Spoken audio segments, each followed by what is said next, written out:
नमस्कार, city post live में आपका स्वागत है। मैं हूं श्रीकांत प्रत्युष। जिस मुजफ्फरपुर की चर्चा हर आदमी के जुबान पर है, रीजन तो बहुत खराब है। बालिका गृह जो कांड हुआ है उसको लेकर चर्चा में है, लेकिन जब खबर है तो चर्चा करनी पड़ेगी। जो प्रेस ब्रजेश ठाकुर चलाते थे, ये प्रिंटिंग प्रेस ब्रजेश ठाकुर का ही है। आप देख रहे हैं कि इसी प्रिंटिंग प्रेस में उनका अखबार प्रातः कमल, एक उर्दू अखबार और एक अंग्रेजी अखबार छपता है। तीन अखबार छपते हैं यहाँ पर। आप देख सकते हैं कि जो यहाँ पर कागज भी रखे, न्यूज प्रिंट भी रखे गए हैं, यानी अखबार यहाँ छप रहा था। और एक जो यहाँ पर प्लेट दिख रहा है, अखबार की प्रिंटिंग के लिए जो प्लेट बनता है वो दिख रहा है। इसको देखने से साफ लगता है, आप देखिए कि लगता है कि 6 तारीख को आखिरी बार अखबार यहाँ छपा है। 6 तारीख का ये प्लेट बना हुआ है अखबार छापने का।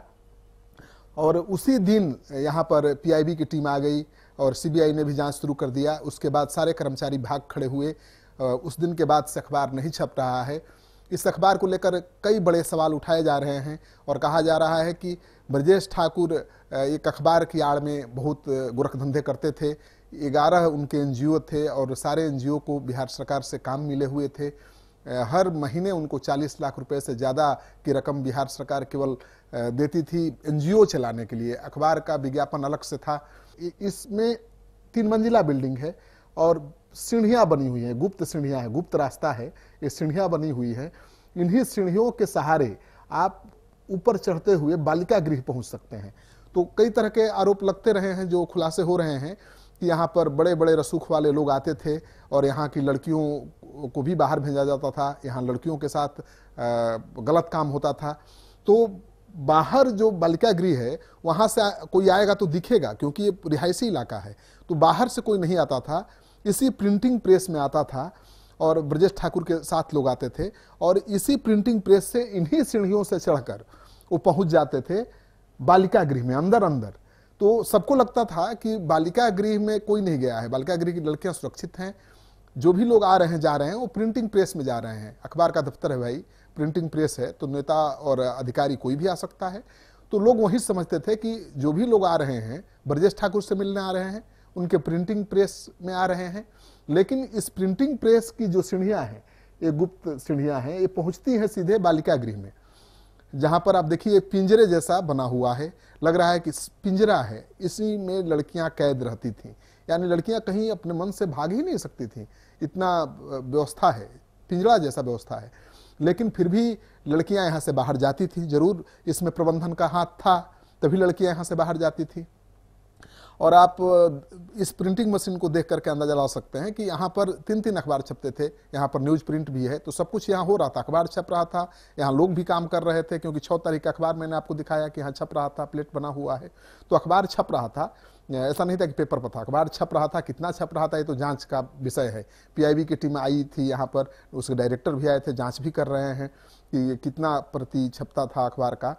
लेकिन ये जो तहखाना जैसा बनाया गया है, गुप्त रास्ता बनाया गया है, इसको लेकर सवाल उठाया जा रहा है कि बालिका गृह जहाँ पर किसी पुरुष को जाने की इजाज़त नहीं है, वहाँ पर इस प्रेस के, प्रिंटिंग प्रेस से जाने का रास्ता क्यों है? ये तो सवाल पैदा करता ही है। नियम कानून के हिसाब से भी ये गलत है। मकसद इसका क्या है वो तो ब्रजेश ठाकुर ही बताएंगे, लेकिन नियम कानून के हिसाब से बालिका गृह केंद्र में किसी पुरुष को जाने की मनाही है। और ऐसा कोई गुप्त तहखाना नहीं होना चाहिए, कोई गुप्त रास्ता नहीं होना चाहिए, क्योंकि लड़कियां जहां रहती थीं वहां बाहर से ताला लगा रहता था।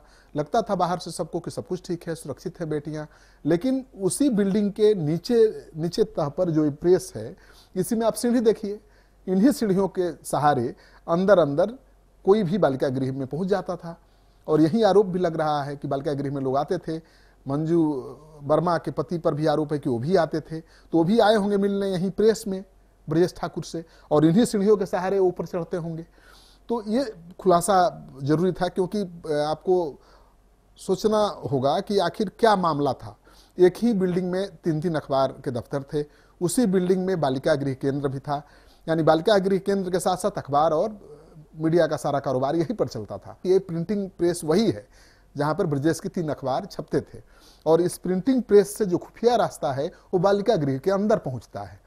और ऐसा आरोप लगा रहे हैं जांच अधिकारी, ऐसा उनका मानना है कि इसी रास्ते से रसूख वाले लोग या उनके नेटवर्क के लोग आते थे और प्रिंटिंग प्रेस में घुसते थे और पहुंच जाते थे बालिका गृह, और बालिका गृह से निकलते थे तो बाहर के लोग देखते थे कि प्रिंटिंग प्रेस से निकल रहे हैं। तो ये खेल चल रहा था। लेकिन ब्रजेश ठाकुर आज कोर्ट में पेश हुए, उन्होंने अपने ऊपर लगे सारे आरोपों को खारिज कर दिया। उन पर स्याही भी फेंका गया, उनके चेहरे पर कालिख पोतने की कोशिश की गई, और उन्होंने कहा कि आप केस डायरी देख लीजिए, केस डायरी में तो मेरे खिलाफ किसी लड़की ने कोई बयान ही नहीं दिया है। तो केस डायरी में क्या है, लड़कियों ने उनके खिलाफ बयान दिया है कि नहीं, ये तो जब पुलिस खुलासा करेगी तभी पता चलेगा। लेकिन ब्रजेश ठाकुर का दावा है कि केस डायरी में कुछ है ही नहीं। तो केस डायरी लगता है ब्रजेश ने पढ़ ली है और वो आश्वस्त हैं कि ठीक है, उनकी परेशानी बढ़ गई है लेकिन वो बाइज्जत निकल जाएंगे इस स्कैंडल से भी। और उन्होंने कहा है कि वो कांग्रेस के टिकट पर चुनाव लड़ना चाहते थे, इसलिए साजिश के तहत उनको फंसाया गया है। लेकिन कांग्रेस ने किनारा कर लिया है इस बयान से। उसका कहना है कि कांग्रेस के किसी भी नेता से ब्रजेश ठाकुर का कोई संबंध ही नहीं है, कोई रिश्ता ही नहीं है। फिर उनका जो ये आरोप है, जो बयान है, वो बीजेपी और जेडीयू के इशारे पर दिया गया है ताकि कांग्रेस विरोध न कर सके उनका। आगे भी इससे जुड़ी हुई खबर हम आपके लिए लेकर आते रहेंगे।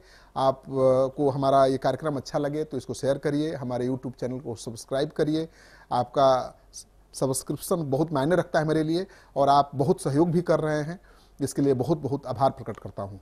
नमस्कार।